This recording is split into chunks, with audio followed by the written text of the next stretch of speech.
at the bottom. And also to let you know that this is now being recorded. So if you have a problem with that, please leave, but we will be recording the session. So the question and answer tool, we really encourage you to use it while the debate is happening. It's the only way that you'll be able to ask a question. You can ask a question while a panelist is speaking, and also while the debate is ongoing. We'll try to get as many questions answered, either live or in writing. Also, the panelists do feel free to answer the questions also on in the question and answer session button that you see there. Yeah, so maybe to start us off, we have different speakers. So we have Rasmus Andresen from the Green Party from Germany. We also have here Bernhard Windisch, sorry if I mispronounce your name, from the European Commission, from DG Budget. We also have here Evelyn Underwood from the IEEP. And we also have Anelia Stefanova from Bankwatch, an NGO. So, and also Ariel Brunner is here with us today, and we'll close this meeting at the end of the day from BirdLife, who's actually hosting this event together with NABU. I'll be your facilitator, so I didn't introduce myself. My name is Bruna Campos, and I will try my best to keep us on time and to keep us going and to make the debate as lively as possible. So first of all, Rasmus, thank you so much for joining us. Rasmus will introduce the topic. Rasmus is a German politician, as I've said before. He's part of the Alliance 90 from the Greens, who has been serving as a member of the European Parliament since 2019. Rasmus is also a member of the Budget Committee and a former member of the Parliament's Multi-Annual Financial Framework negotiating team. He has been strongly advocating for a biodiversity target in the EU budget. So thank you so much, Rasmus. On to you. Yes, thanks, Bruna, for the introduction and for organizing this a lovely event, because I think it comes at the right time.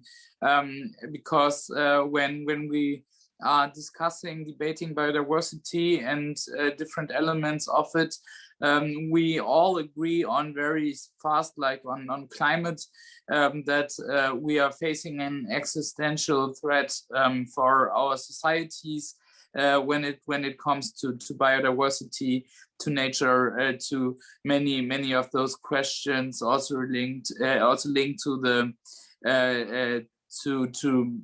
the different challenges ahead. But different from the climate crisis, we can see that on the biodiversity crisis, we are not really already having a lot of structural measures in place to address this crisis. And on climate, we are, of course, still discussing a lot what is the right way forward and are we ambitious enough? That's, of course, true. And also we Greens are criticizing the European Commission, but also other parties for not doing enough. But when it comes to biodiversity, the challenges are even bigger, because we are still finding structural ways in addressing those challenges. And as you pointed out, I'm a member of the European Parliament since 2019, working in different committees, but especially also as the coordinator of the Greens in the Budget Committee in the European Parliament. I was part of the negotiation team of the European Parliament for the multi-annual financial framework. And one thing we did there is to address biodiversity as a goal for public budget policy, and this is really something where I think we came up with a solution, not one-to-one what we would like to have achieved if the Greens would build a majority alone, but still where we can say that from the perspective of the European budget, we will in the future not only have a climate spending target, but also a target for biodiversity spending, which means that up to, I mean, many of you know that, I'm aware of this, but just to point that out once again, from 2024, 0.5% of the European budget should go to biodiversity measures, and in 2026 it should be 10% of our budget. And I mean, you can discuss if the figures are too low or too high, or I don't know, but what I really think is the most important point is that we are addressing those problems, and we are saying for the first time in budget policy at European level at least, but I guess also in many member states, that the goals that it's important to have some structural goals for biodiversity for public budgets, and this is basically what we had decided on. Last week, the European Parliament decided on a report, I guess many of you are aware of, on the biodiversity strategy of the European Union, with a lot of further measures also when it comes to biodiversity and financial policy. We voted on a report calling for that the biodiversity mainstreaming in the European budget should be across all spending areas, all spending lines, and not just created out of one of the bigger ones, like for example agriculture or some other measures where we need to have a closer look on. I will come with a message there also a bit later. And we are calling for that the biodiversity targets also need to be in alignment with the taxonomy regulation. Also there we are facing some huge challenges, looking on the agricultural part, looking on forestation, looking on some other elements. But at least the Parliament had come up with a very clear message there. And we are calling for that the European Commission needs to come up with a comprehensive assessment on how to finance or how to fulfill the goal of 20 billion for biodiversity spending annually, like the European Commission announced in their biodiversity strategy. This is a good goal. I guess Bernhard Windisch will tell us that this is not all public money, but there should be some private spending as well. But still, we need a comprehensive plan on how to achieve these goals. And we also know that if there is no increase in the public spending for biodiversity, then the private sector will not follow. There are, and the report is actually also calling for the 10% target we had agreed on with the Council and the Commission for 2026 should be implemented as soon as possible. So the message to the European Commission is, if you're faster, that's great for us. We would love to speed up the process. And I think this is also a very important message coming out of the resolution last week. And I wanted to point that out here because I guess on many of those elements, this is a very strong report on the biodiversity issue, also calling for legislation there, right? Like we have having a climate law, biodiversity law, and many other things. I wanted to point out the spending part in it. Now, basically, I would say it's a debate about the quality also of the instrument. We can already see that when it comes to the counting with old methods, I guess Bernhard Windisch can tell a lot more about this. Already for the budget next year, more than 8%, I guess 8.5% of the budget would be spent on biodiversity measures. But this is not the right way to count it. So we need to find, and this is the work not just the European Commission is doing right now, but also we in the Parliament are interested in. We need to find a good methodology to count biodiversity measures in a sufficient and sustainable way. And this is basically what we are concentrating our efforts on now. Which means that we need to have a closer look on elements like, for example, the agricultural spending, where we know that in the way we are counting agricultural spending, for example, for climate, we can't continue with that, neither for the climate spending, but also not for the biodiversity part. We need to have a look on the fishery funds. We need to have a look on on energy projects, for example, on biomass, for example. The renewable energy directive is coming up and needs to be addressed as well. And then of course, we also need to implement the do no harm principle much more. I'm sorry, I have to talk to the waiters. Yeah, sorry, I had a technician here and he finished his work and wanted to say goodbye. I'm sorry for this. And this is what we all are experiencing when we are in a home office situation. So there we also need to look on what kind of projects are in the European budget or financed through European projects, which actually has a climate, a biodiversity harming effect. And there, I think we are not at the end of the debate, but at the very beginning of the debate. And this is also what I would like to end up with. The Commission, I guess Bernhard Windisch will tell a lot more about this in some seconds, will come up with some proposals there, right? This is what they have to do now.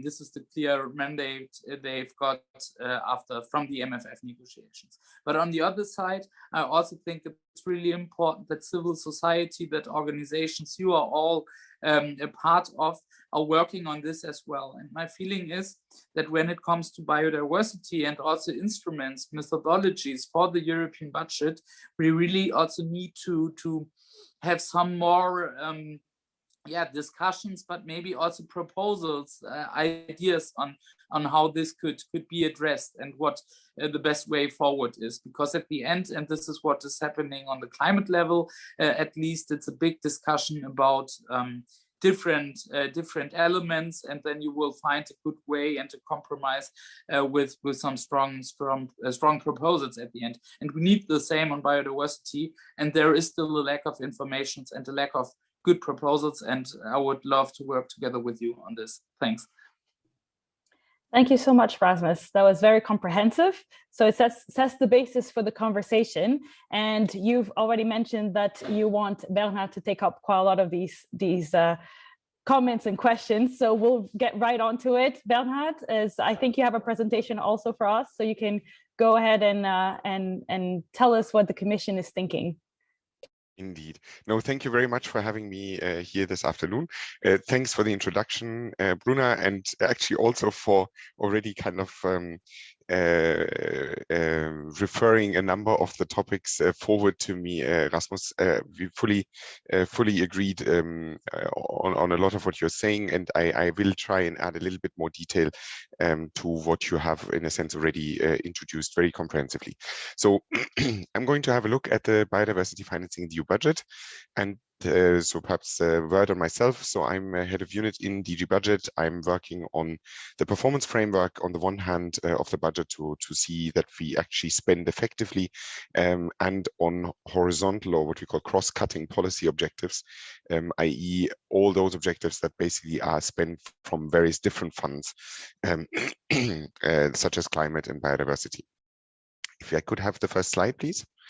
So just one short glance backwards, because I think it's important to just recall that this is not entirely new. So we already have tracking of some select green objectives in the past MFF framework, so the 2014-2020 period.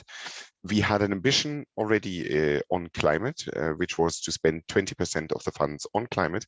That corresponded in this period to euro 210 billion.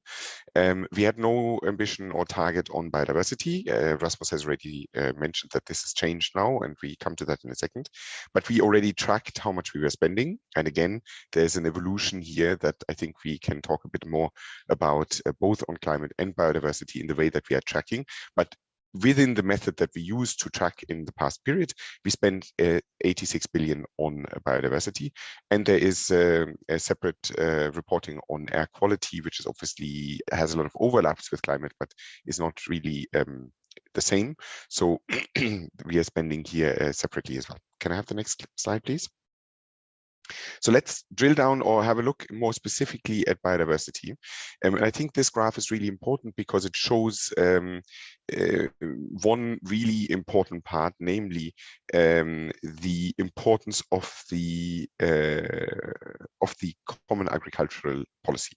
So on the left, you see a distribution of where the 85 billion that we actually had in the spent on biodiversity, where they came from in the budget. And I will not bore you with the heading structure, but the only important thing to recall is that heading 2 is the sustainable and natural resources heading, and that is basically where the CAP, the Common Agricultural Policy, is sitting. And there's also another program in there, which you also see on the right-hand side in the graph with the biggest bar, which is LIFE, which is actually a dedicated program to green objectives, and amongst that, not unimportantly, biodiversity. It's just that LIFE is very small. So in a sense, it has a high percentage contribution, which you see on the right-hand side, but in terms of absolute contribution in billion, it is very small. So most of that money comes actually from the Common Agricultural Policy. And as Rasmus already pointed out, there is some work to be done with respect to the methodology. And I admit that I always take the opportunity also to play the ball back here a bit to Rasmus in the Parliament, because as most of you will be aware, the negotiations, the trilogues on the Common Agricultural Policy are actually still ongoing. And the green architecture in particular is one of the open and very contentious points, and we are trying to support a much more ambitious architecture than what we had in the CAP and what we have now in the in the two transition years, where the old CAP is going to kind of simply continue forward. But obviously we rely on Rasmus and the Green Party in particular, but also obviously the Parliament much more generally, to push and be ambitious in the agenda when we kind of come to biodiversity financing as expressed in the Common Agricultural Policy. We come back to some of the elements again a bit later, so keep that in mind. Can I have the next slide, please?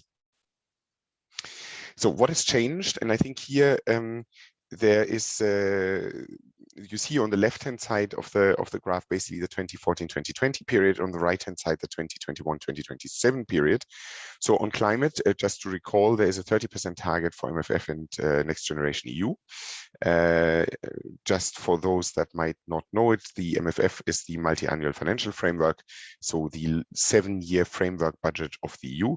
NGEU, Next Generation EU, is the 750 billion recovery instrument that is going to be financed on top of the multi-annual financial framework. So there's a 30% target for the full period, which corresponds basically to roughly 600 billion climate spending. Then there's biodiversity, where now we do indeed have a target, 7.5% in 2024 and 10% in 2026 and 2027.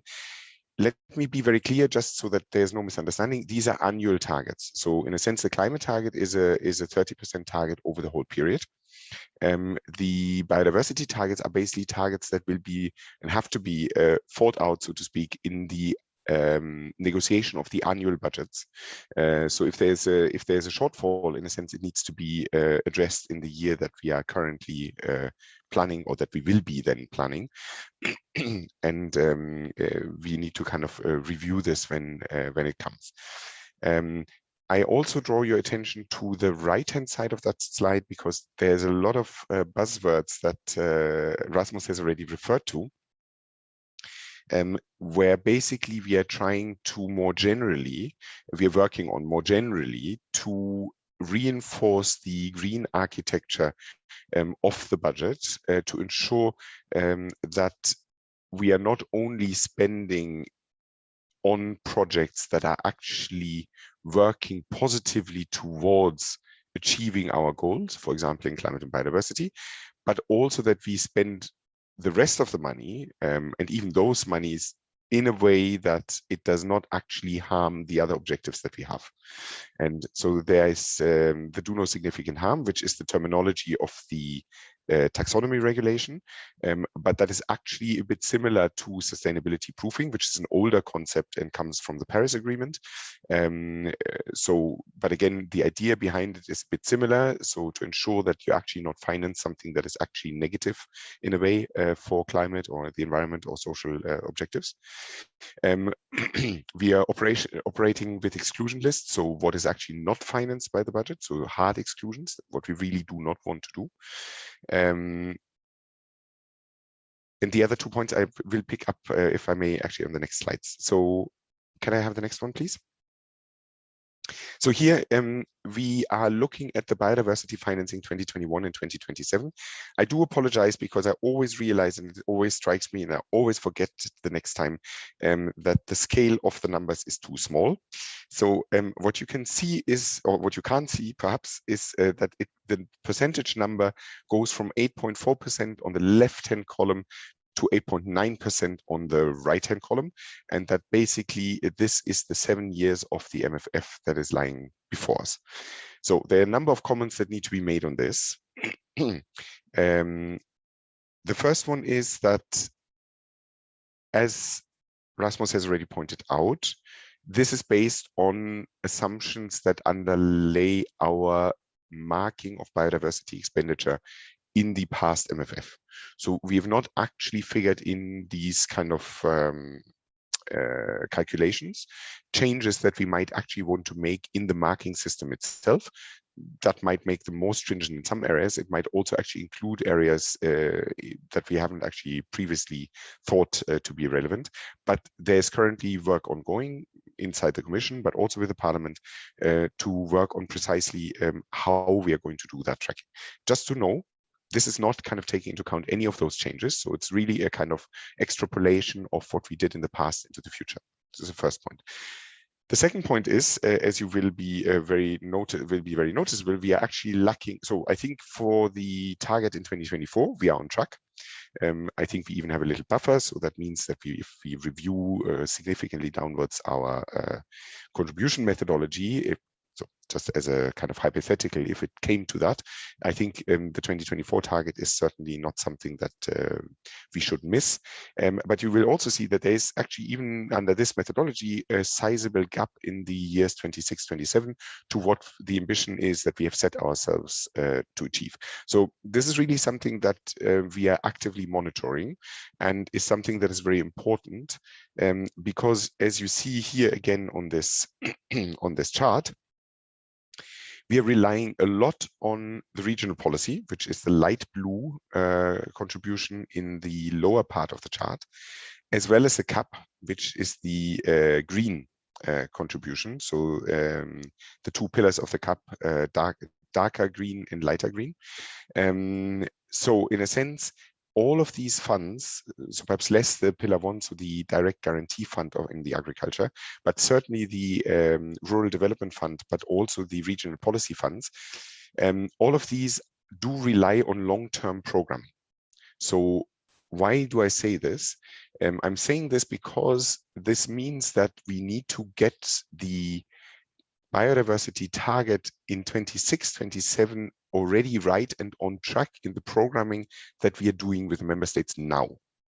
And I think that's also why this event is extremely timely from my perspective, because I think that, as Rasmus has already pointed out, your organizations as NGOs, as civil society, are extremely important to also put pressure on the member states to actually facilitate us, to basically facilitate for us and for the Commission the discussion with the member states when we try to push for ambitious spending in those programs on biodiversity goals. So it's really, and the time is now. No, so let's not make any mistakes. In a way, programming is going to happen this year in the regional funds, next year still a bit in the regional funds, but certainly in the CAP strategic plans next year, once we have the CAP strategic plan regulation adopted, which I would assume is going to happen at some point this year. So this is really key for getting this right and allowing ourselves. And here I just recall that the 10% ambition in 26-27, that is a joint ambition. It's the ambition of the Council, the Parliament, and the Commission. It's in the interinstitutional agreement.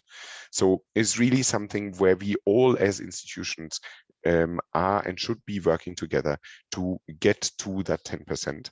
I think you will have an important role to play here. Could I get the next slide, please?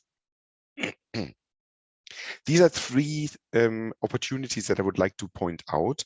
Two I have already mentioned. A third one is new.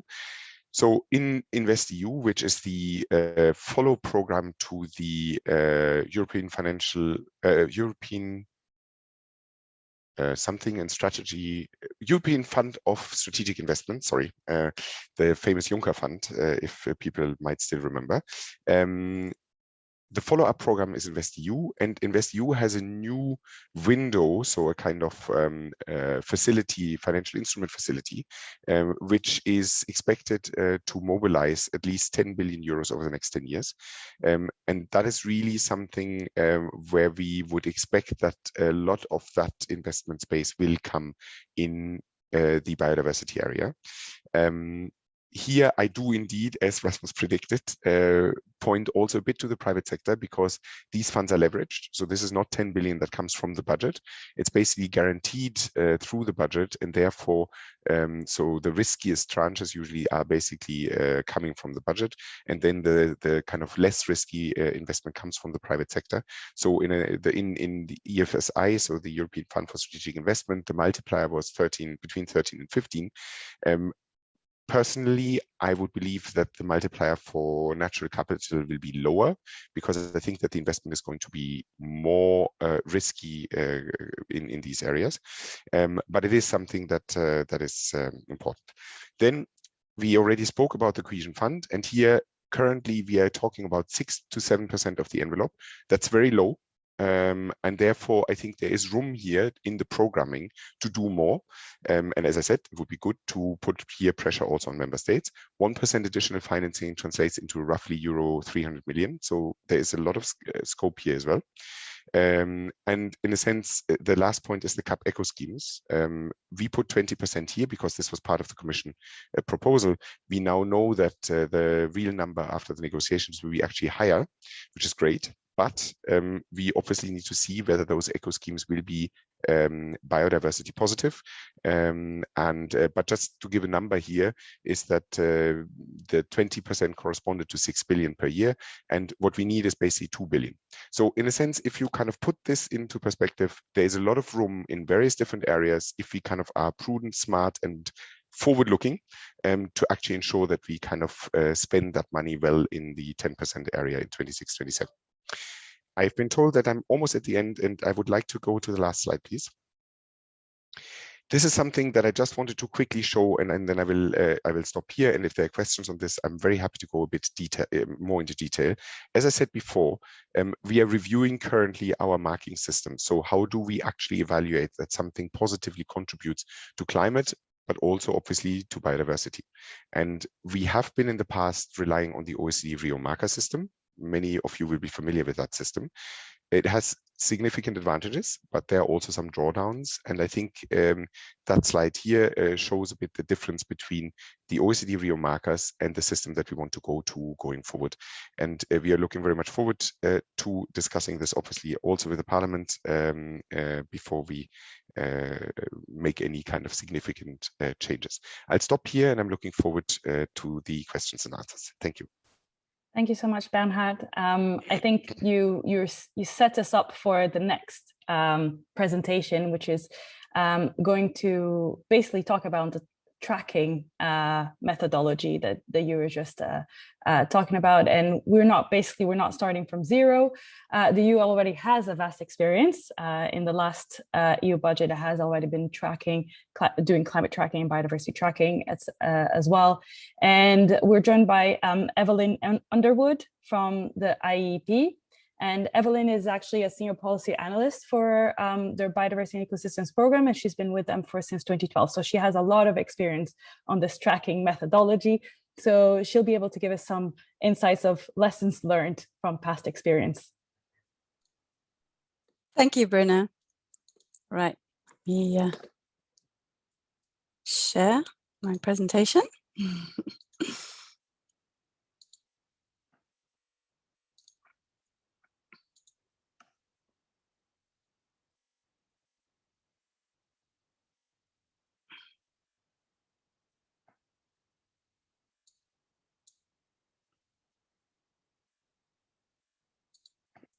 You seeing that? Right, okay, sorry. Okay, you're seeing that in the presentation mode now. Good, so yes, I am working on this tracking issue, but I do have to acknowledge that a significant part of this expertise lies with my colleagues, Martin Nesbitt and Kaylee Hart. At IEP, we have done some work for the European Parliament on tracking, but basically we're currently in a contract with DG Environment to examine the biodiversity financing and tracking. That means that I'm not able to say anything about discussions on possible changes to the tracking in the new funding period, but I will build on what Bernhard has said to explain how the tracking is currently done and some pros and cons to changing this in future. So broadly, yes, the current tracking approach is based broadly on this RIO markers approach. It applies the markers according to the objectives of the funding measures. The tracking in the directly EU managed funds is in general quite case by case, but the tracking in the shared funds is applied by the European Commission to the funding that's reported by the member states. It therefore does not require the programme authorities to deliver additional information to what they're already being asked to report. It does make some demands on the Commission in varying degrees depending on the fund. The cohesion policy funds, for example, are especially voluminous. They do involve millions of lines of expenditure over the funding period. So it's a balance between ensuring consistency of approach and getting a satisfactory level of accuracy. And this is the current tracking results, though, over the funding period that is closed. You can compare that to what Bernhard showed for the future. You will see here the dominance of the cap, and the light green bar is the rural development, and the dark green is the Pillar 1 money, the direct payments. Just to point out that the Commission does not track expenditure that could be having a negative impact on biodiversity. So this focus is very much on finding where the value is, the positive value is. To go into more detail on the tracking of the cap, the greening measures have a marker of 40% applied to them. And the rationale behind this is that it's assumed that all of the components of greening will contribute directly or indirectly to biodiversity in a moderate way. There's also an assumption made that a part of the direct basic payment beyond greening contributes to biodiversity.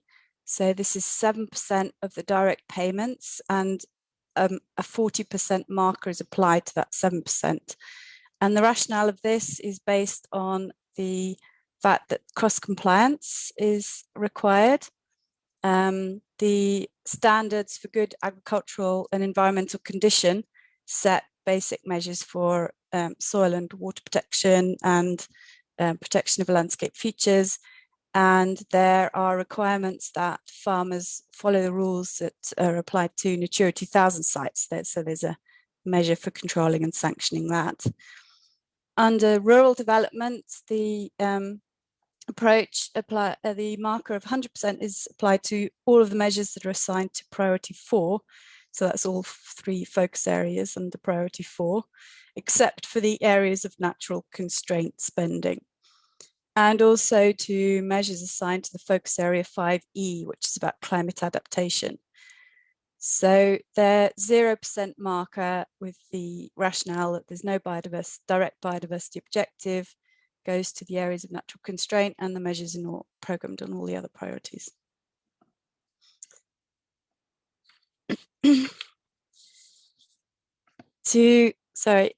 Just to dig into that a little bit further. So the question is, does cross-compliance provide an additional value for biodiversity? And there is evidence that the GAIAC standards are likely to have raised farmers' awareness of the need to protect soil, water, and landscape features. And the Natura 2000 requirements will also have contributed to farmers' awareness.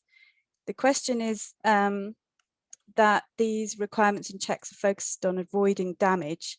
So the question of where the additional positive environmental contribution lies. On Pillar 2, the current approach takes all of priority 4 spending without considering the specific programming that member states and regions have done. So it applies the marker to the whole agri-environment programme, for example, whether or not the member state has designed agri-environment schemes that are focused mostly on soil and water protection. It also applies the marker to the organic farming spending, which is interpreted in different ways by the member states and regions themselves as to whether organic farming is per se beneficial for biodiversity or not. The European Court of Auditors did point out some of these things. At the same time, it neglects to attribute the marker to some other measures that could in fact be delivering quite a lot for biodiversity in specific member states. For example, the member states that have taken advantage of the Innovation Partnership for Sustainable Agriculture, that have taken a biodiversity-focused approach to their advice and training, and that are using the measure for rural heritage and local communities to fund things like Natura 2000 management planning. So moving on to the MFF. The tracking is based very broadly on what member states are reporting under the thematic objective that applies to the environment and resource efficiency. And there's a broad 40% marker that is applied to that. The rationale for this is that member states could program quite a few different measures under the MFF to contribute to biodiversity.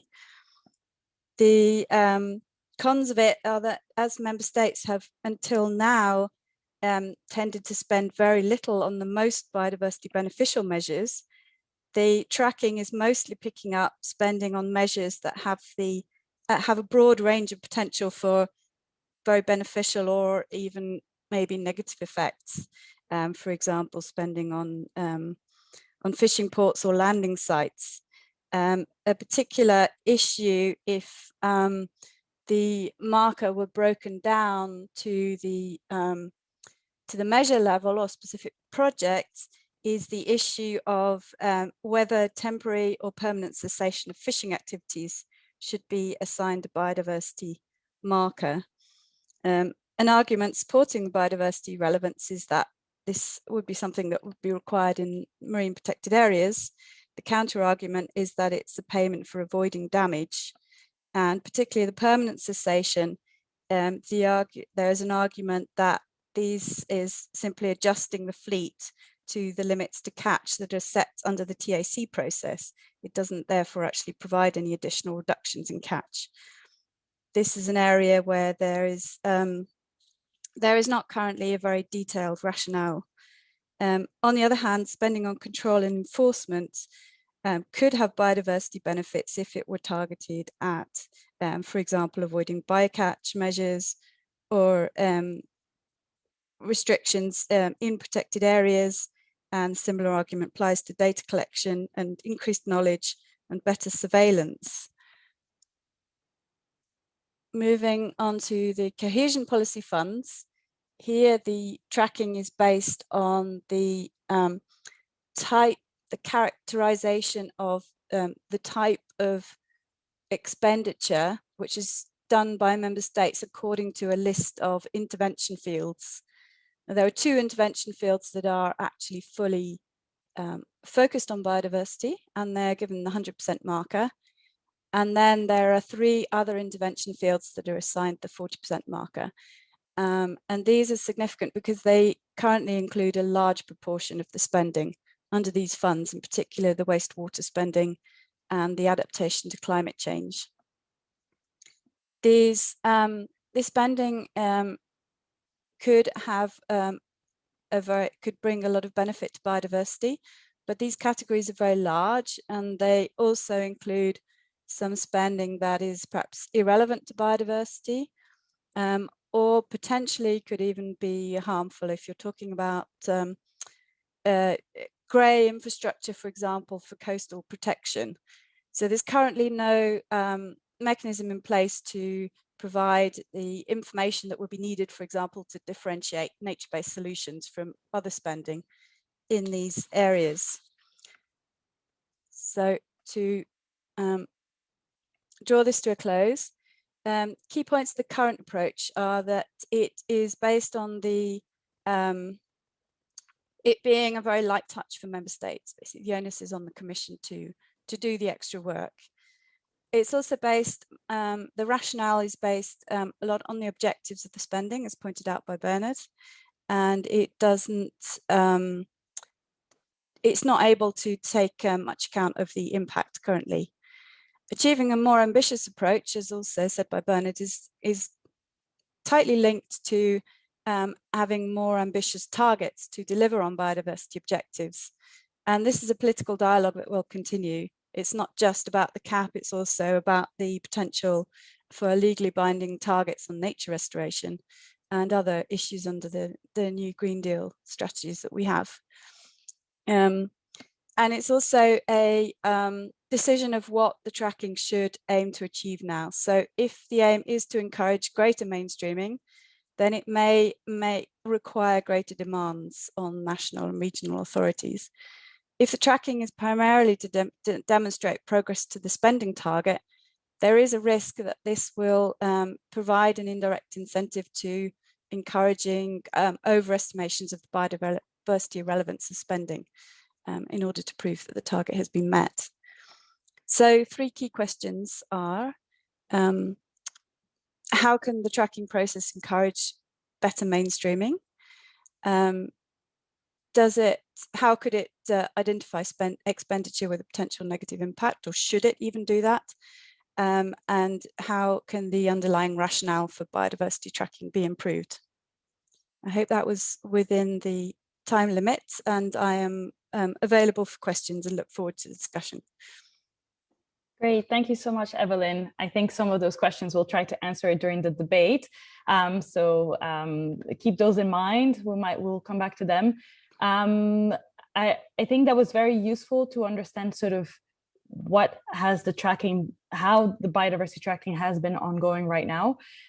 But we want to have another conversation right now with Anelia Stefanova. So she's going to present, and she's going to talk to us about another financial instrument and not the EU budget. So this is the recovery package, which is the Next Generation EU, and has 750 billion euros. So it's a lot of money behind that. We can talk about EU funding without mentioning sort of the Recovery Resilience Facility. And there's ongoing a planning of the Recovery Resilience Facility that has basically allowed us to understand what possibly will happen to the EU budget.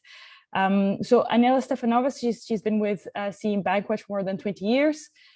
She's been a program director since 2014, and she has seen, at least, if I'm not mistaken, 3 cycles of the EU budget or more. So she really knows what's been happening and has been following it very closely. So CE Bankwatch together with EuroNatur have analyzed the Recovery Resilience Facility national plans of 10 countries. And so she'll be speaking to us about her lessons learned from that experience. Anelia? Yep. Thank you, Bruna. Thank you. It's a pleasure really to be on this event, and also a pleasure to speak after our distinguished guests. It's also, I mean, how Bruna said, it's my third cycle of programming process, so it's really interesting to share. Also currently looking specifically at the Recovery and Resilience Plan, which is a new instrument. I would share my presentation and yes, just a second. And apologize for background noise. I mean, there was already the issue of the homeworking and the obstacles sometimes, or like inconveniences. So building back biodiversity is the name of our new report, which Bruna already presented. It's a joint report by Bankwatch Network and EuroNatur, looking at the recovery and resilience plans of 10 sea countries. We look at specific concern on that because, I mean, linking to the previous speaker point of underlining reasons why to build biodiversity back. And our key issue is that the biodiversity status in most of the sea countries is not very good. I mean, like this is the report of the European Environment Agency speaking about that many of the habitats are not in a good status of conservation, and the decline of biodiversity is continuous.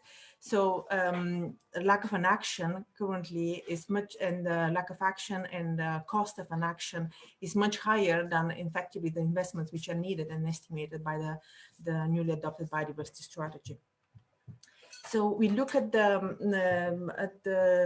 recovery and resilience plan specifically because this was for our colleagues a really great opportunity to correct this gap and start addressing the need for increase of the biodiversity spending in Central and East Europe. Because whatever, I mean, the figures shows indeed there are a lot of spending so far.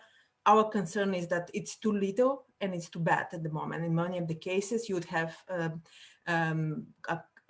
building a forest roads be accounted as a biodiversity spending, or measures which are, I mean, building a water treatment plant for a city, which might have indirect impact on biodiversity, but I mean, might not also counted as a biodiversity spending. So this is why we believe the current status of biodiversity spending is really not so good. And we look at the recovery plan as an opportunity because indeed this is something which could be building together the opportunity for building our economies together with addressing the biodiversity, the need for biodiversity investments. Unfortunately, this opportunity was not taken fully by our governments. So we are very much concerned that even though the strategy for 2020, biodiversity strategy 2020 was not achieved, this would be also very much the case for 2030 objectives, because we don't have currently assurance and guarantee that there will be enough spending for achieving, getting biodiversity restoration on the recovery funds for the biodiversity strategy estimates about 20 billion a year, and to be spent on biodiversity, and 30% of land and sea areas to be restored, and increase the Natura 2000 network. However, most of the sea countries didn't plan any action into the biodiversity conservation, biodiversity restoration measures. We've seen that only 3 cents from every 10 euros spent for the biodiversity for the climate action, only 3 cents was going for eventually to biodiversity type of measures. And what is most concern, biggest concern is also there's no new measures planned or proposed to increase the protection of land and increase of the Natura 2000 network. When it came to the do not significant harm principle, which in principle should be a good approach of ensuring that there will be no further harm, and then indeed the degradation of biodiversity would not continue. We do see that this is very much should be taken with a very cautionary approach, because there was a lot of lack of expertise and knowledge for applying this principle in most of the member states, or in most of the cases they were just taking it as a box exercise, where saying in principle that the measures would be in line with the biodiversity conservation objectives, but but it was if you look at the assessment, often they would be having misleading information or sometimes be contradicted by third-party assessments.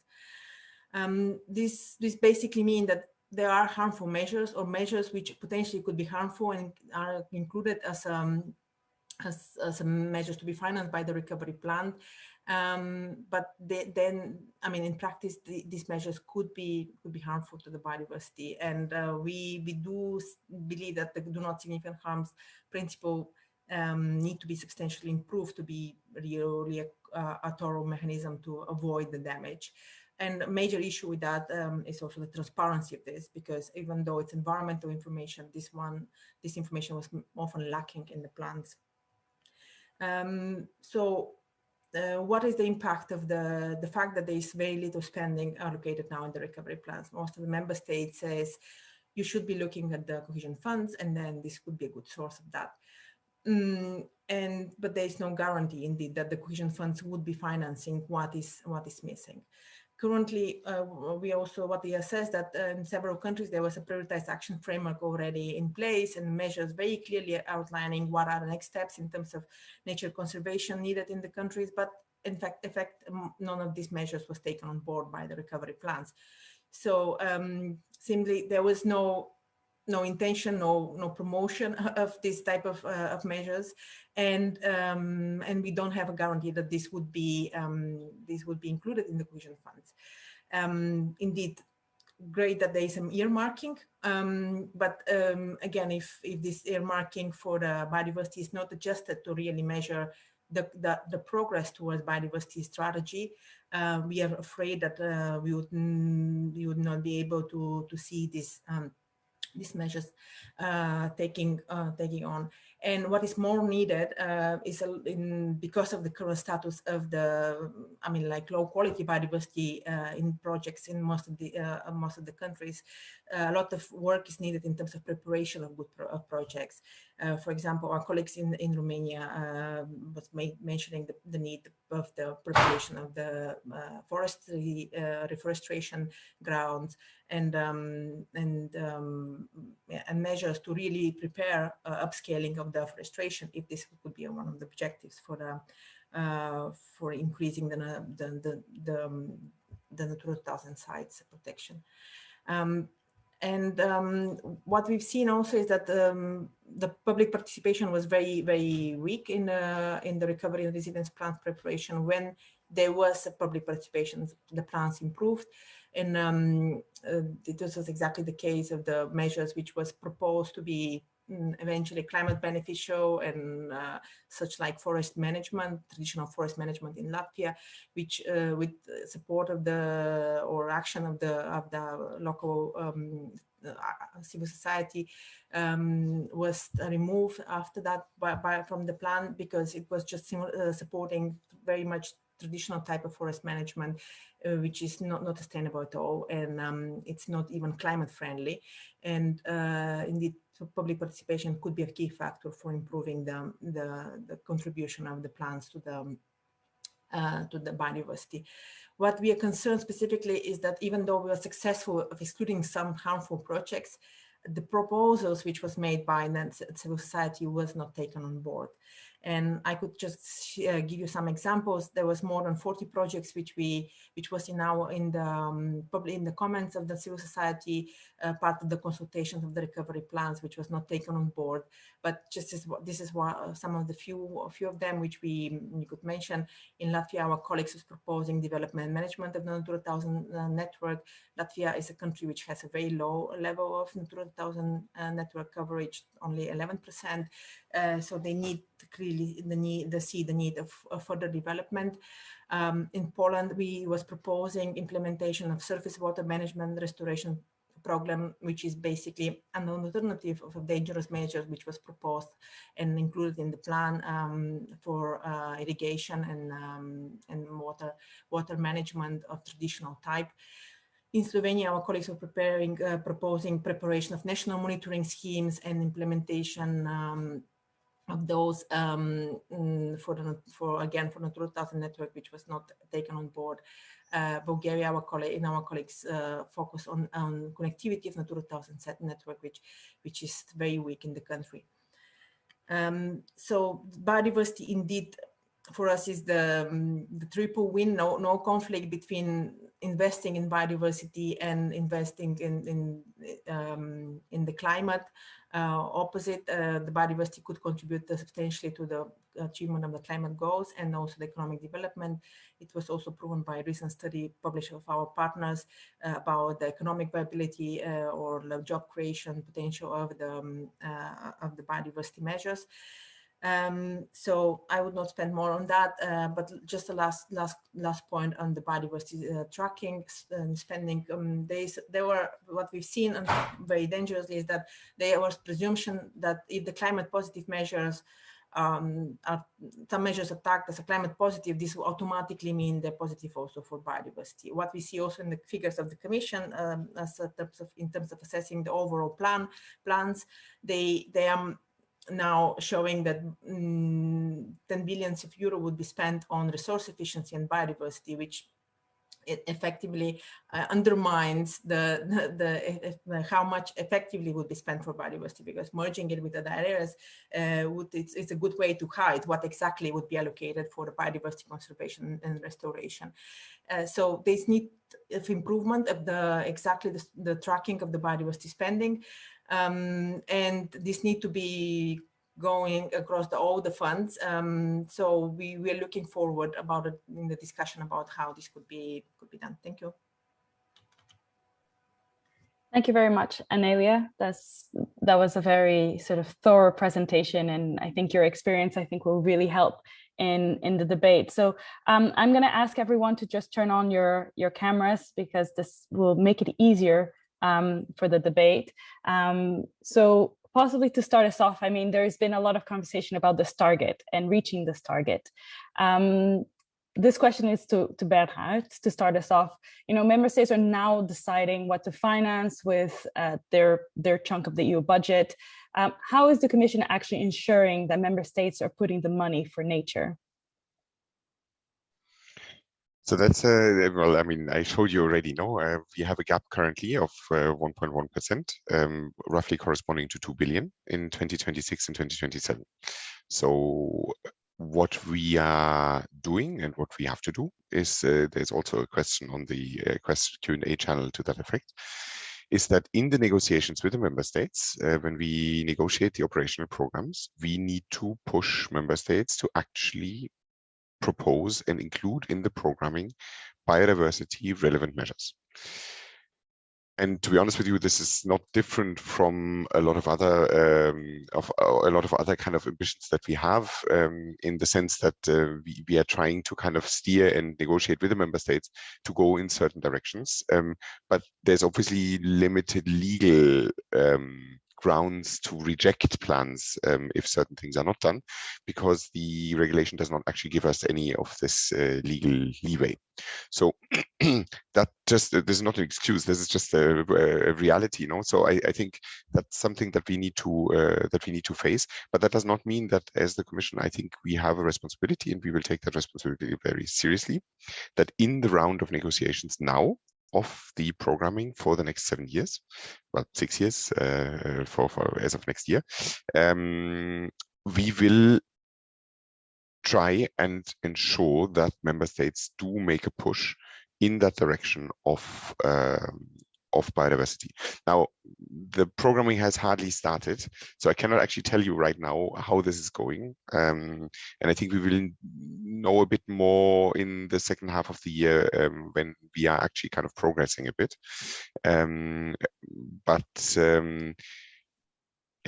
This is it's guesswork now.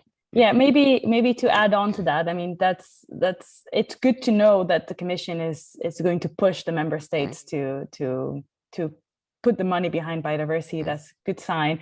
But maybe we can talk about maybe the prioritized action frameworks, because this is basically the plan for Natura 2000, for the financing plan for Natura 2000. So maybe, you know, Evelyn, I'm not sure if you can maybe tell us a bit of lessons learned, how in the past the plan has been actually used, and maybe we can see also how to go about it.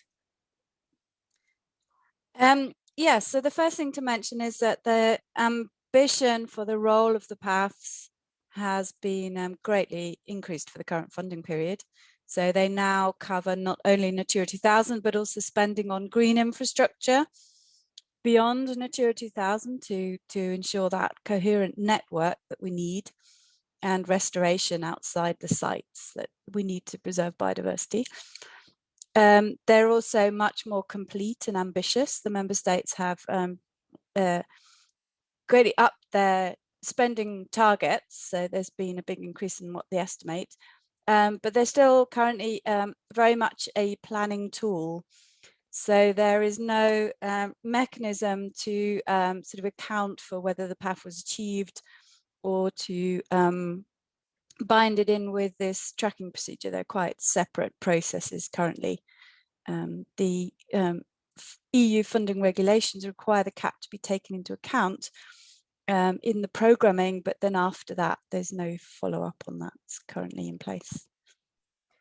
So it seems that we have a plan, but it's not actually being used, or at least the sectoral policies, it sounds like, are not actually using when they're programming. So it's a bit sort of, you know, you write these documents, but you know, then they're not actually followed through. So maybe I mean, Anelia, you've seen also this kind of difficulties of getting through the biodiversity sort of through the recovery resilience facility, and there's actually I think Konstantin Kaiser has actually mentioned that the German government refused to include biodiversity in the Next Generation EU program.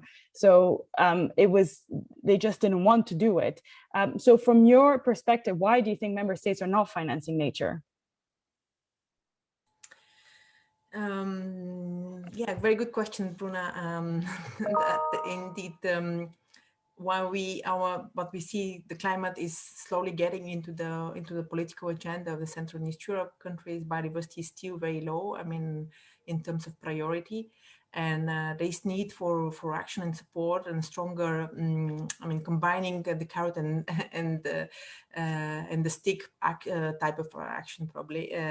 So we do see that still improving the target tagging or accounting for the biodiversity could be one way to encourage them to look at the right type of investment. And this was clearly shows that with the recovery plans, because there was lack of earmarking, there was very low effort, or let's say a voluntary effort, and they also didn't really clearly match the prioritized action framework, which define what kind of needs are there in terms of biodiversity conservation and compliance with the Natura 2000 network, to match these policy objectives with specific funds. And what is dangerous also is that indeed in Central and East Europe, if this is not funded by EU funds, there will be no way that this is funded by public funds, because majority of our investments, public and private, are dependent on the public investments.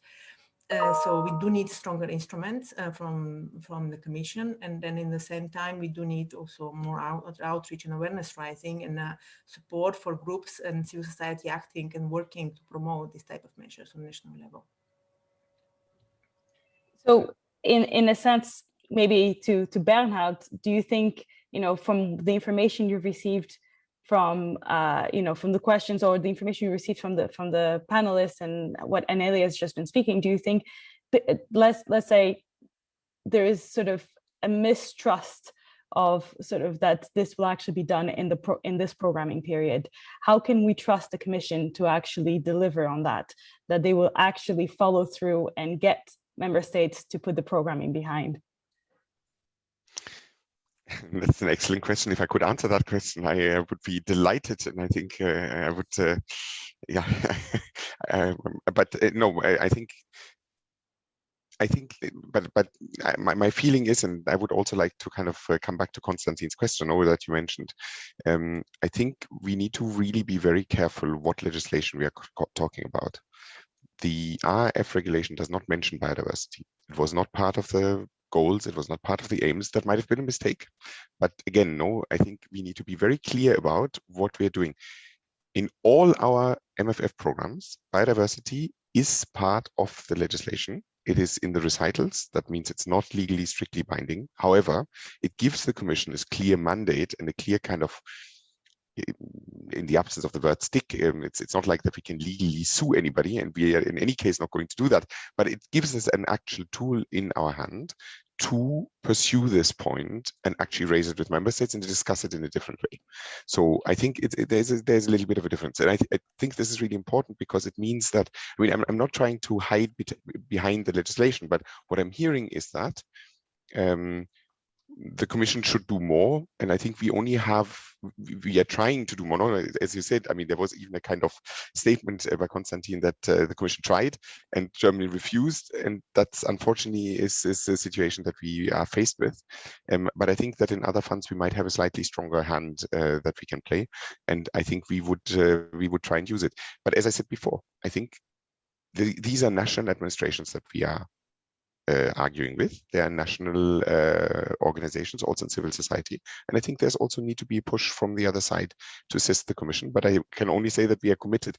I do understand if the trust is not that high, but we need to live with that. No, I can only say that we are committed. I think Rasmus wants to come in here and maybe also tell us how the Parliament is going to foresee push also the Commission to get to that target. Yes, I mean, first of all, on the recovery facility, I fully agree there that from a legal perspective, the rules, and from my point of view, this is a mistake, are not the same, right? So it's not like we are having a spending target on biodiversity for the recovery facility. We should, it would have been better to have one, but this is not how the negotiations are ended. Yeah, but on the other side, of course, the European Commission, which actually is responsible for confirming the plans, the national plans, and the European institution discussing the plans with the member states, can prioritize some elements without having a legal formulation supporting this, but nobody's saying that biodiversity couldn't be a stronger part of the recovery facility. I mean, but on the other side, we can see now that it's a good argument for the European budget that if you're not pushing for spending targets, then nothing will happen. We can see it in the recovery facility. And that's sad for the recovery facility, but it's in a way also a very strong argument we can use also for the debate for the European budget, but also for national budgets, because this is something I would like to see to follow.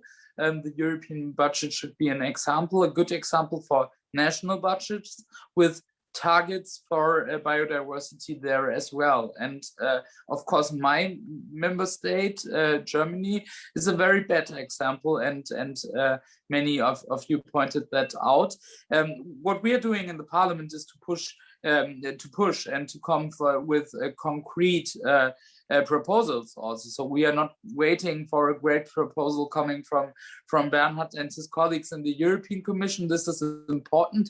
Of course, this is very, very important, but we will also come up with our own reports and ideas and studies on some of these those elements, so that we are also ensuring that at the end we are having a lot of different opinions on this, so that we can end up with a good debate and then push for the strongest result, like we also did on climate and will continue doing on climate as well. So this is basically what we are preparing right now. And then my feeling is in the second half of this year that the beginning of next year or the first month next year will be very important for the development of the methodology, also because the Commission at the end also needs time to implement it and from an administrative level before the target is in place in 2024. Thanks, Rasmus. So before we actually go and speak about the tracking, because I think the tracking methodology is in everyone's mind, I want to still focus a little bit more about the program, because there's been some questions about what happens when we get to 2024 and we don't reach that target. You know, what can the Commission do? How is there a method? I mean, we've seen already that the planning for RF didn't work. What is the method to get member states possibly to go in the right direction? I mean, you've said it's not an objective, but you know, given the biodiversity strategy, I mean, Rasmus, the biodiversity strategy from the Parliament, the report from the Parliament asks, I think it was, what was it, 20 billion to be mobilized, if I'm not mistaken, per year.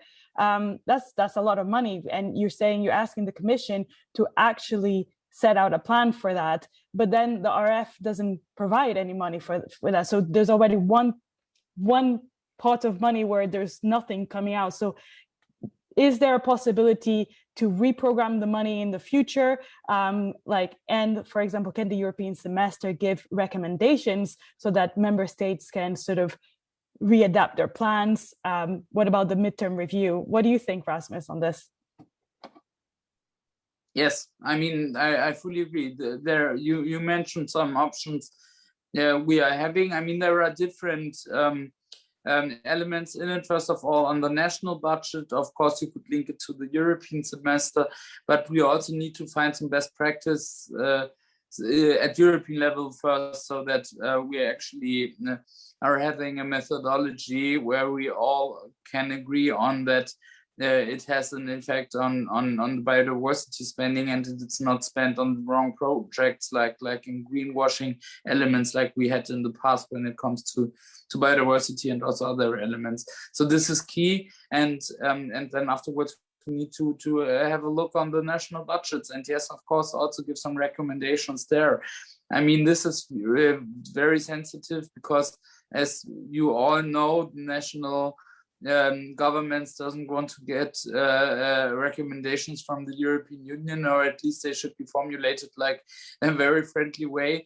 But on the other side, my feeling is that also on national level, and you are part of organizations working also in national context as well, there will be a change. And if there are some good methodologies, some good examples you can propose, then there will also come a change to national governments. We can see that on a local level sometimes, not so much on biodiversity. There is much to do there, but on climate, things are happening much faster than, for example, at European level. And my hope is that this also could end up being the case when it comes to biodiversity. Thanks, Rasmus. And just to focus a bit sort of on the European semester and sort of and trying to reprogram the money if in the future we're not hitting that target. I'm actually going to go to Anelia because on this question. And in the past, the experience of the European semester is that member states tend to kind of ignore the recommendations, if I'm not mistaken. So how do you see this changing in the future? Do you think, and this is a very theoretical, maybe an idea for Rasmus as well and for Bernhard, do you think there should be more of a link with Commission infringement procedures against member states and the Commission withholding funds related to that sector for which the infringement relates to? Very good point, Bruna. Indeed, in our report, we also make a long list of the infringement procedures which are ongoing in the Central and East Europe, and also with the last update from June. I mean, this list getting it even longer, and a lot of that it's about the Natura 2000 site protection and lack of action there. So this should be a precondition also for the recovery fund spending for us. And this is a weakness and gap in the regulation. But from other side, what could be used on the recovery fund, it's always called to be the new type of instrument which we monitor every 6 months, and the Parliament would have an increasing role in that and monitoring the implementation. So we put a lot of hope in that tracking of the recovery fund, and also the public involvement into the semester process could effectively raise a discussion about the need for programming and reorganizing the priorities, so they really fit to what are the real gaps into the implementation of the environmental legislation, which is again precondition to have any kind of sound investments into the future and to have a really resilient type of economies.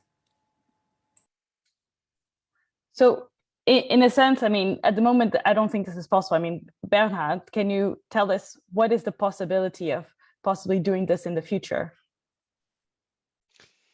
Well, you're setting the bar very high, no? Let's be very clear. I can see that this might be interesting, but you know that currently at the forefront of our mind, and Rasmus knows this better than anyone probably, is the rule of law conditionality that we're working on. You know how complicated this is and how sensitive this is to make actually the payout of funds conditional on anything really that we have. And again, this is not something that I think the Commission is in principle shying away from. Which the example shows. But it is also something that in the political realities that we are living in, it is something that is extremely difficult to achieve. And I think this is something that we need to at least be aware of. And I do understand that we might want to push, but it is just, this is going to be difficult to say. I would like to kind of come back to one thing that you said previously. Two things. One is that you said that the RF plans aren't working. I think that is perhaps not quite the way that I would phrase it. They might not be working for biodiversity in the way that they should from your perspective. And I take that, as Rasmus said, it might have been a mistake, but I think we will need to see whether they're working. And I think with the where the ambitions are set in climate and digital, I think we will see that they will most likely be working. And the second point is that it's true that there's 20 billion of financing needs identified in general. It's also true what Anelia says, that in a lot of the Central and Eastern European countries, private and national financing follows the EU financing to a certain extent, or private financing certainly follows public financing. And therefore, in a way, we have an important steering role, a signaling function. But it is also true that if you look at the numbers in the slides that I showed, the budget is projected to kind of show between 14, 17, 15. So we come to the tracking in a moment, no? 15 and 17 billion. But that's a huge amount. I mean, if you think of 15 to 17 out of 20, that's actually a huge number. So let's assume that even if we, after a tracking review, we would kind of cut this by 5 billion in a year, that still is more than half. And I think this is something that's very important to see, because I think that also lowers a bit the bar for the national public administrations, where I think Rasmus has rightly pointed out that there needs to be more ambition, but also in the way that we bring in the private sector. So I think there is a lot of options, and I don't see it as bleakly as you might in this space. I think we could come back to some aspects of the RF in a bit, but actually, because you've been mentioning the tracking, and I think it's time for us to get down to the details of the tracking. So I think the European Court of Auditors have criticized the overestimation of climate and biodiversity, the impacts, let's say, that the tracking has, and especially, for example, in the Common Agricultural Policy or the European Maritime Fisheries Fund, there was a bit of an overestimation. And I think, Evelyn, you've already mentioned these overestimations. Is there any proof that these measures are beneficial? Is there justification behind them? Evelyn, I'm not sure if you can give that a response. Yeah. I tried to point out in my slides where there was a definite rationale and evidence for biodiversity benefits and where it's lacking. So the areas where there is some questioning of what the evidence base actually is the cross-compliance issue question. The under the MFF, it's these payments for fishing. But also the broad categories that could include a wide range of different ways in which to fund things. So, for example, adaptation to climate change. Is that funding concrete along coastlines to prevent coastal erosion, or is it funding the re-wetting and increasing of alluvial floodplains that will have a big biodiversity benefit?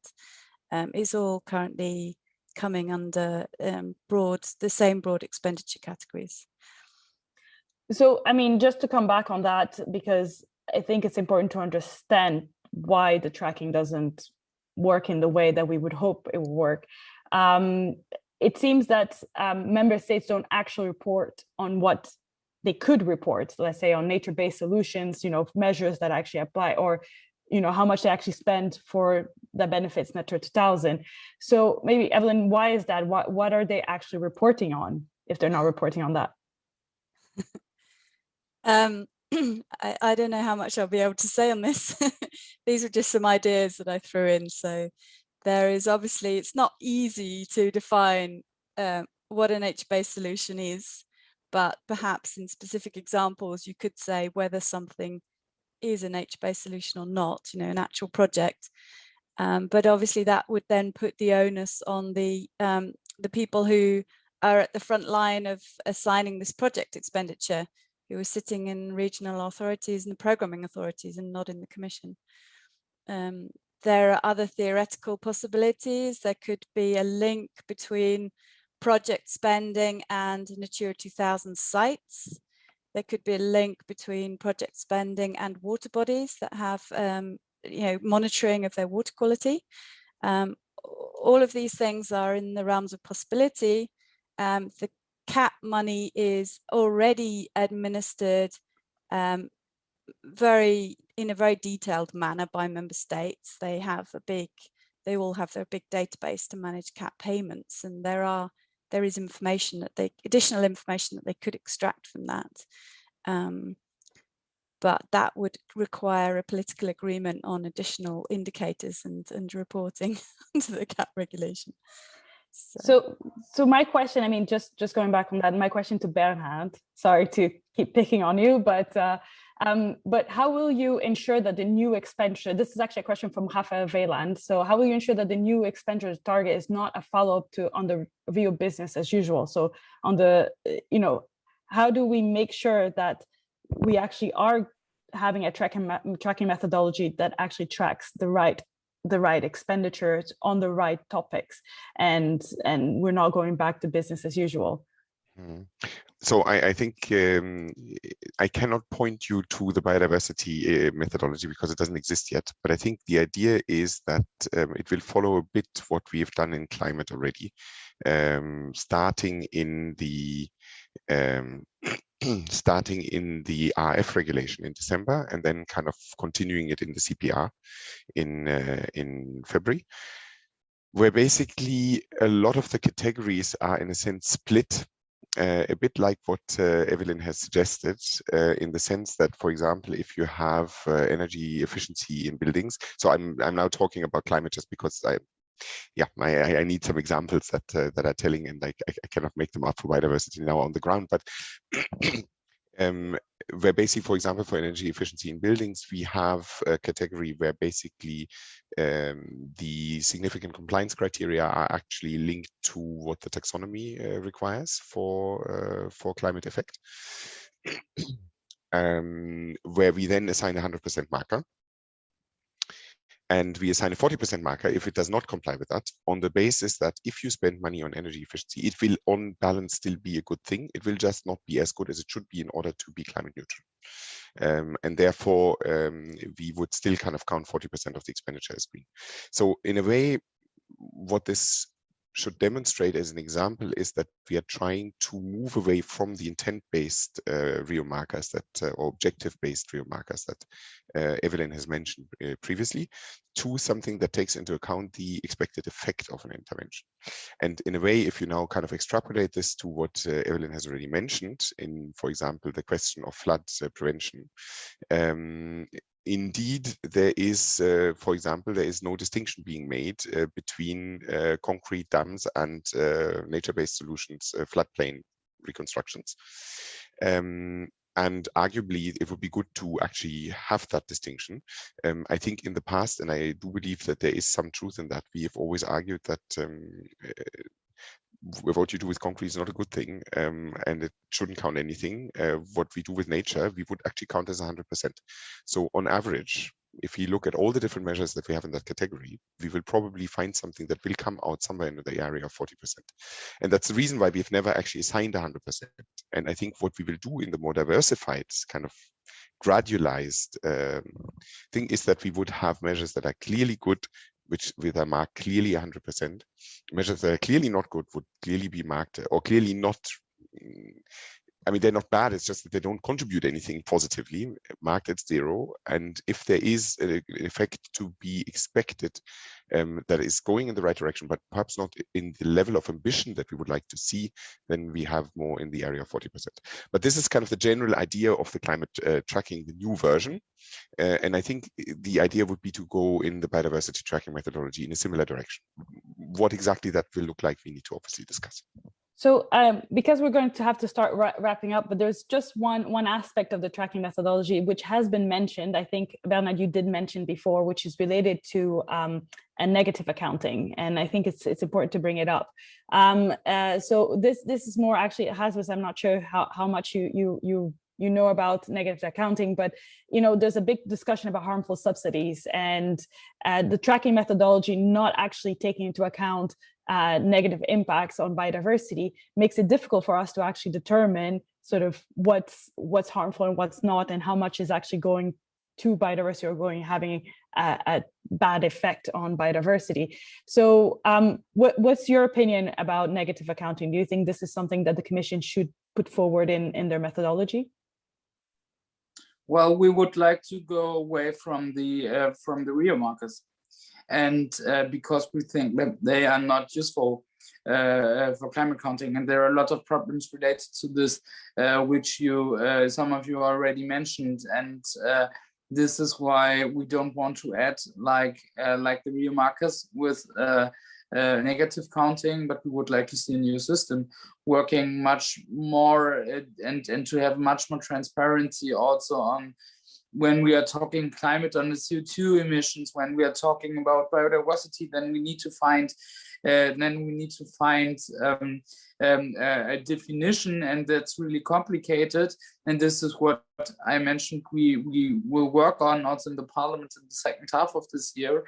But from my perspective, the real markers, with or without a negative counting, would not be beneficial for the process. We need to find a new methodology, and this is at least what we Greens are working on. But of course, at the end, we will see where the Parliament stands on this. But if you're asking me as Green MEP, then I would put it like that. Great, thank you so much, Rasmus. So, I mean, we basically have to wrap up, and I'm very sorry because we didn't get a chance to go through all the questions I had for you, especially because I really wanted us to talk about the EU taxonomy, and Anelia did speak about the do no significant harm principle. But in a sense, there's a lot of conversation right now on different aspects. There's a lot of buzzwords. I think, Bernhard, you mentioned the buzzwords that are out there. And I think one thing that I wanted to sort of get an impression from you, and you just need to say yes or no. Do you think that the track that we're in is going to lead us to, again, be greenwashing some of these projects, or do you think we're on track to actually make it work, to actually put money for nature? So yes or no, Anelia? I think it would not go ahead if we don't have a strong power for monitoring and involving the civil society into the tracking, because they will be, real markers are not perfect now as they are. So we need the tracking on the ground. Bernhard, what do you think? Well, I think we will review the tracking system. I think we need to understand and explain what we don't like in Rio, and that we will need to upgrade from where we are standing. But I do think there are some good things in there, and we will need to align with the taxonomy to the extent that we can. and that's a big ongoing work strand. Rasmus? I'm optimistic, but we need to push for it, because my feeling from the negotiations we had last year, if there is no push from the outside, no pressure from the outside, then it will be complicated. Evelyn?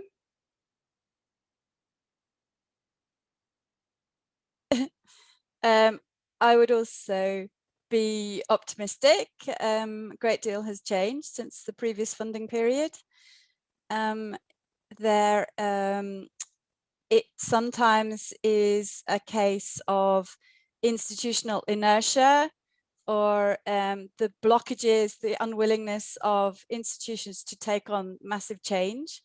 But for example, the CAP strategic planning process is already demanding a lot from environment and agriculture ministries to actually now commonly produce an integrated plan, whereas before they could actually just do their things in individual units and ignore each other.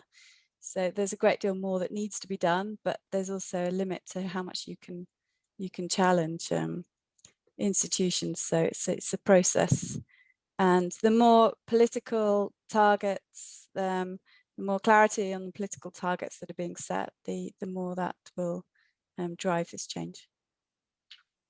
Thank you so much, Evelyn. So I think we can say that there's some optimism, but the trust, the trust needs to be built. And that means that I think from my understanding, at least from the NGO side, there needs to be a lot more happening in real for us to really see this working, and not sort of a paper exercise that then in the end actually the money is not actually placed for nature.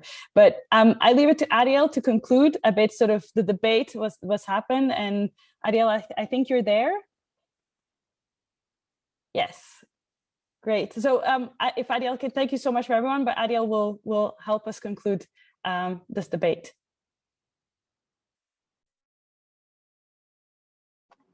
Can you hear me? Great.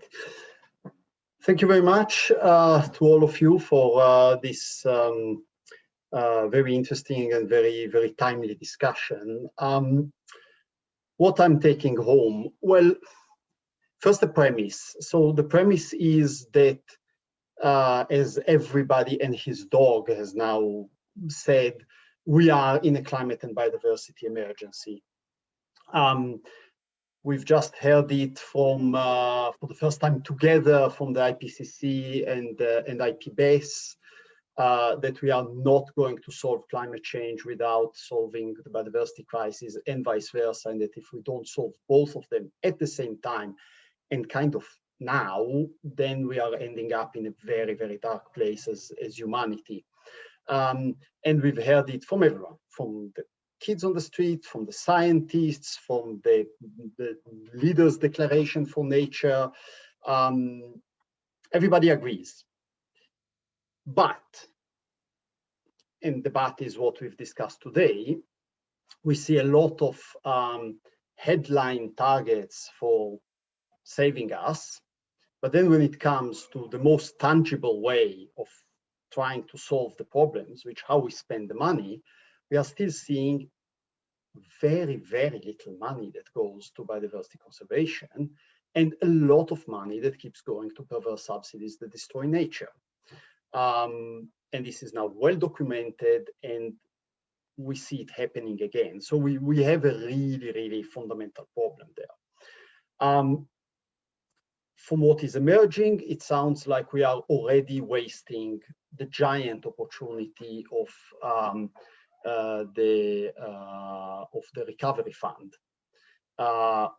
which is a shame, because something that is called Next Generation EU should actually do something about the survival of the next generation, and about actually stuff that is very clear most of the next generation cares about. And we see way too much of that money that for the moment is heading toward lining the usual pockets that control the big infrastructural projects, rather than nature-based solutions and so on. Now, Fair enough, the Commission says it has very little power to influence it, although I still think that, that it should, because the credibility of the EU project is at stake. And by the way, we haven't had the time to develop here, but the links between spending on nature and not spending on perverse subsidies and the rule of law is very, very tight, because corruption is very often the reason why all those good ideas from scientists and civil society get shoved aside and the check gets given to someone. On the MFF funding, the Commission has the control. And I must say, I'm a little bit disappointed about hearing the Commission saying, well, you know, at the end of the day, we'll need to approve the plans anyway. That's not sending a very healthy message to the people spending the money. The Commission needs to scrutinize the plan, and I think we are expecting the Commission to scrutinize the plans and to be very, very clear about it. And while we can have a discussion about to what extent the Commission can actually stop bad spending or require good spending, well, the Commission can at least put up a mirror to the member states in front of their own public opinion. Because if I send my plan to Brussels and Brussels say it's hunky-dory, then I go to my public and say it's hunky-dory, look, Brussels have said it. If Brussels come back and says, sorry, red line, red line, red line, well, then there is a public debate also nationally, and it gives us as civil society something to work with. So at the very least, we would ask the Commission not to be complicit. At the heart of this is the whole debate about tracking. Now, I think it's heartbreaking to see Commission officials, hardworking, honest Commission officials, still being sent around to present numbers that frankly are fake. I'm sorry to be unpolite about it. Years after the Court of Auditors have said that those numbers are basically not worth the paper they are written on. Now, the hopeful thing is that the Commission is reforming it, which is great. We need this reform to be real and thorough, and I totally agree with Rasmus that the Rio markers, frankly, should be just chucked away and forgotten about, even philosophically, because, you know, if you are spending €1 on something, either you spend it on that something or you don't spend it on something. Saying that if you spend €1 on something that doesn't really does much, well, at least I've spent 40 cents on it. Well, no, you haven't spent 40 cents. You've badly spent €1.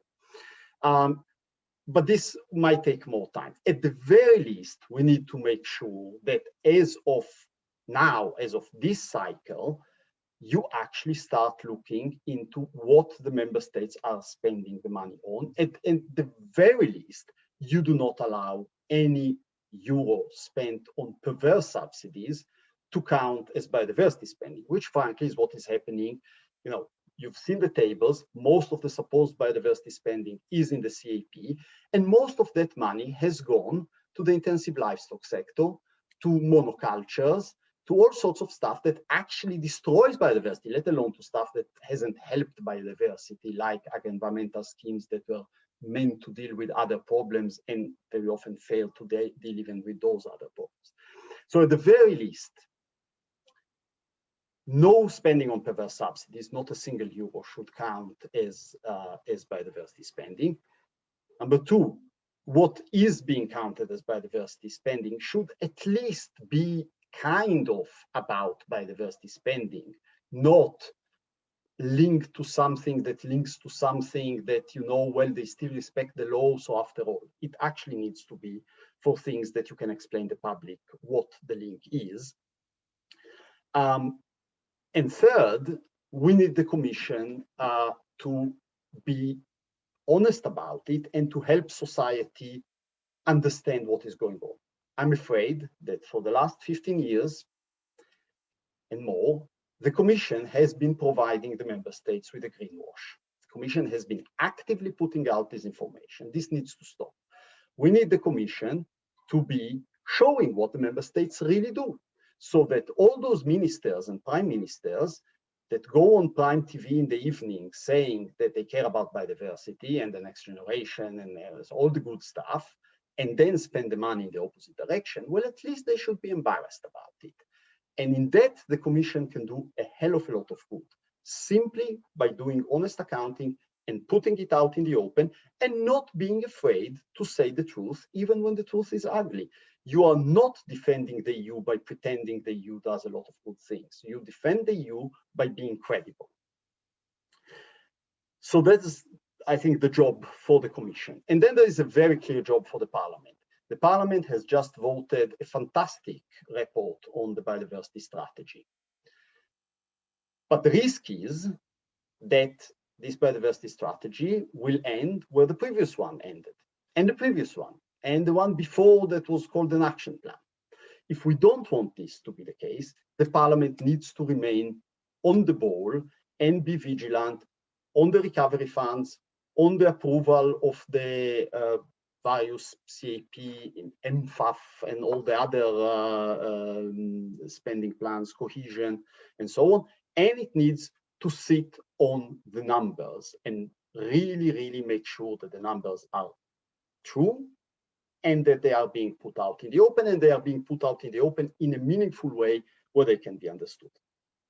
And the very last thing is, going back to the Commission, the issue of the rule of law and infringements.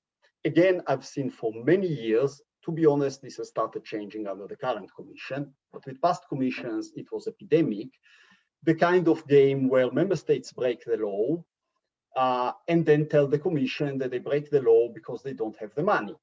And then the Commission gives them EU money and they spend it on other things and then keep saying, oh, but you know, we couldn't solve the problem because we don't have the money. So there, the things need to be put together. So if a country like Germany decides that they don't actually need to spend money on cleaning up their agriculture because they prefer to spend it on IT, or Italy decides that they don't really need to put any money into the Natura 2000 network because it's better to develop new ski resorts or big white elephant infrastructure projects, which is what they are doing, well, then they should have no excuses anymore for their ongoing infringements on the Natura 2000 network, on losing farmland birds, on nitrates, on all the rest of it. And the Commission should be very clear that the game cuts both ways.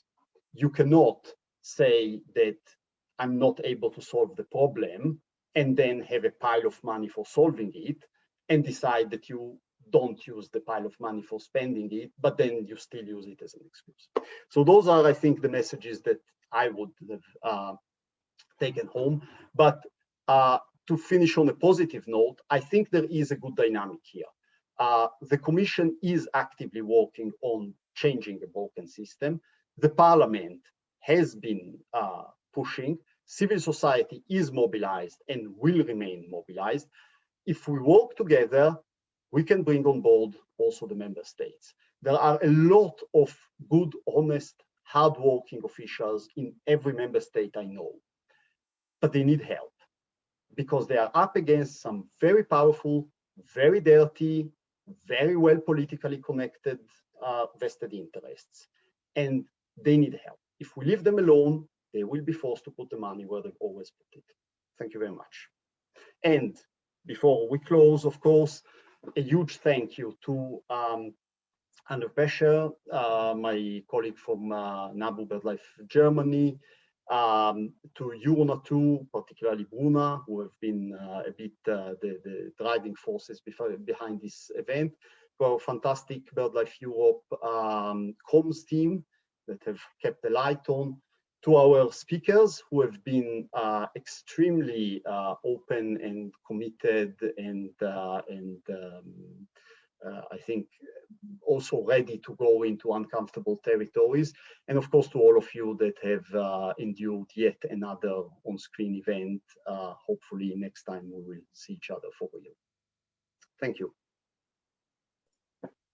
Thank you, everyone. I think now you can close the event.